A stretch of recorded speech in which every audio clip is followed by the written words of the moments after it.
ನಮಸ್ಕಾರ ವೀಕ್ಷಕರೇ, CL9 ಕನ್ನಡ ನ್ಯೂಸ್ಗೆ ಸ್ವಾಗತ. ನವರಾತ್ರಿಯ ಮೊದಲ ದಿನದಂದು ದುರ್ಗಾದೇವಿಯ ಶೈಲಪುತ್ರಿ ರೂಪವನ್ನು ಪೂಜಿಸಲಾಗುತ್ತದೆ. ಪರ್ವತ ರಾಜ ಹಿಮಾಲಯದ ಮಗಳಾಗಿ ಜನಿಸಿದ ಕಾರಣ ಅವಳನ್ನು ಶೈಲಪುತ್ರಿ ಎಂದು ಕರೆಯಲಾಯಿತು. ಅವಳ ಹಿಂದಿನ ಜನ್ಮದಲ್ಲಿ ಅವಳು ಪ್ರಜಾಪತಿ ದಕ್ಷನ ಮಗಳಾಗಿದ್ದಳು. ನಂತರ ಅವಳ ಹೆಸರು ಸತಿ. ಅವಳು ಭಗವಾನ್ ಶಂಕರನನ್ನು ವಿವಾಹವಾದಳು. ಪ್ರಜಾಪತಿ ದಕ್ಷನ ಯಾಗದಲ್ಲಿ ಸತಿ ತನ್ನ ದೇಹವನ್ನು ತ್ಯಜಿಸಿದಾಗ ಶೈಲರಾಜ ಹಿಮಾಲಯದ ಮನೆಯಲ್ಲಿ ಜನಿಸಿದಳು.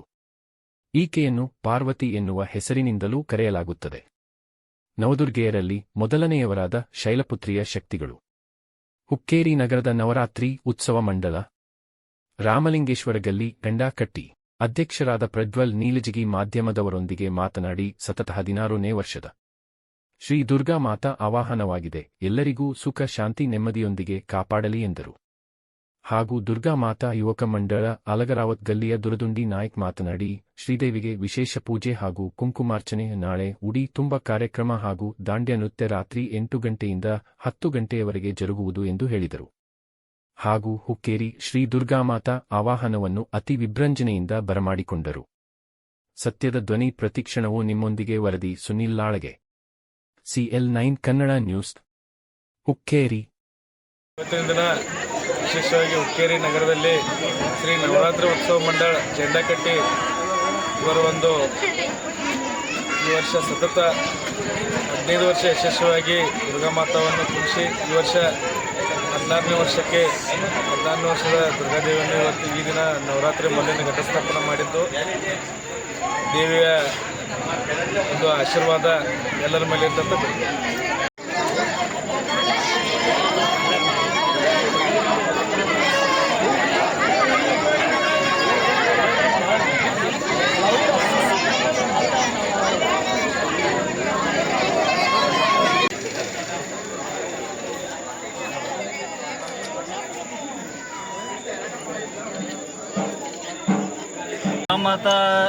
ದುರ್ಗಾ ಮಾತಾ ಯುವಕ ಮಂಡಳ ರಾಮಲಿಂಗೇಶ್ವರ ಗಲ್ಲಿ ಜೆಂಡಾಕಟ್ಟಿ ರಾಮಲಿಂಗೇಶ್ವರ ಚೌಕ್ ಹುಕ್ಕೇರಿ ಇವರ ವತಿಯಿಂದ ಸತತವಾಗಿ 16 ವರ್ಷಗಳ ಕಾಲ ದೇವಿಯನ್ನು ಪ್ರತಿಷ್ಠಾಪನೆ ಮಾಡುವುದರ ಮೂಲಕ ದಸರಾ ಕಾರ್ಯಕ್ರಮವನ್ನು ಅತಿ ವಿಜೃಂಭಣೆಯಿಂದ ಈ ನಮ್ಮ ಭಾಗದಲ್ಲಿ ಮುಂದುವರಿಸಿಕೊಂಡು ಬಂದಿದ್ದು, ಈ ವರ್ಷವೂ ಅನ್ನಪ್ರಸಾದ, ರಂಗೋಲಿ ಸ್ಪರ್ಧೆ ಮತ್ತು ಇನ್ನಿತರ ದೌಡ್ ಕಾರ್ಯಕ್ರಮ, ಇನ್ನಿತರ ಕಾರ್ಯಕ್ರಮಗಳನ್ನು ವಿಜೃಂಭಣೆಯಿಂದ ಮಾಡುವ ಮುಖಾಂತರ ಇದರ ದಸರಾ ಹಬ್ಬವನ್ನು ಅತಿ ವಿಜೃಂಭಣೆ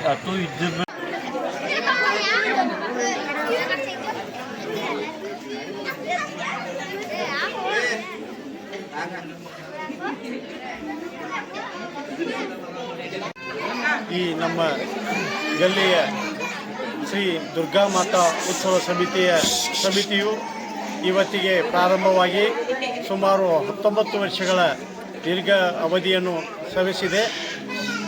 ಪ್ರತಿ ವರ್ಷವೂ ನಾವು ನವರಾತ್ರಿಯಲ್ಲಿ ವಿಜೃಂಭಣೆಯಿಂದ ದೇವಿಯ ಆರಾಧನೆಯನ್ನು ಮಾಡುತ್ತಾ ಎಲ್ಲರಿಗೆ ಸಕಲ ಐಶ್ವರ್ಯವನ್ನು ಕೊಡುವಂಥ ಆ ದೇವಿಯಲ್ಲಿ ಬೇಡಿಕೊಳ್ಳುತ್ತಾ ನಾವು ಎಲ್ಲ ಭಕ್ತರಲ್ಲಿ ಆಶೀರ್ವಾದವನ್ನು ಆ ದೇವಿಯಿಂದ ಕೊಡಲಿ ಅಂತ ನಾವು ಬೇಡಿಕೊಳ್ಳುತ್ತಾ ಈ ಒಂದು ಉತ್ಸವ ನಾವು ಪ್ರಾರಂಭಿಸಿದ್ದೇವೆ.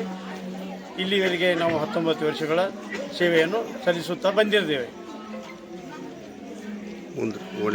ಕಾರ್ಯಕ್ರಮ ಪ್ರತಿದಿನ ದಾಂಡಿಯಾ ಕಾರ್ಯಕ್ರಮ ಜೊತೆಗೆ ದೀಪೋತ್ಸವ ಕಾರ್ಯಕ್ರಮ ಹಾಗೂ ಉಡಿ ತುಂಬುವ ಕಾರ್ಯಕ್ರಮ ಅಲ್ಲದೆ ಪ್ರಸಾದ ಸೇವೆ ಇದು ಪ್ರತಿನಿತ್ಯ ಜರುಗ್ತಾ ಇರ್ತದೆ. ದಾಂಡಿಯಾ ಕಾರ್ಯಕ್ರಮ ಎಲ್ಲ ಹೆಣ್ಣು ಮಕ್ಕಳು ಹಾಗೂ ಗಂಡು ಮಕ್ಕಳು ಪ್ರತಿದಿನ ದೇವಿಯ ಮುಂದೆ ದಾಂಡಿಯಾ ಕಾರ್ಯಕ್ರಮವನ್ನು ನಡೆಸಿಕೊಡುತ್ತಾರೆ.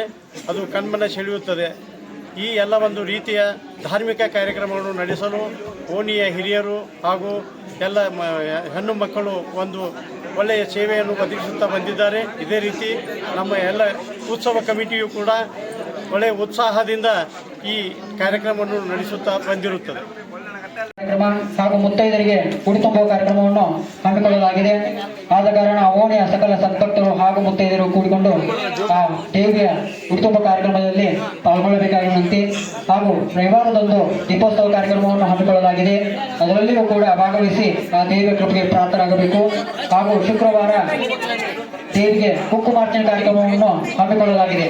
ಆದ ಕಾರಣ ಓಣಿಯ ಮುತ್ತೈದರು ಹಾಗೂ ನಾಗರಿಕರು ಸಕಲ ಪೂಜಾ ಕಾರ್ಯಕ್ರಮದಲ್ಲಿ ಪಾಲ್ಗೊಂಡು ಆ ದೇವಿಯ ಕೃಪೆಗೆ ಪ್ರಾರ್ಥರಾಗಬೇಕಾಗಿದೆ.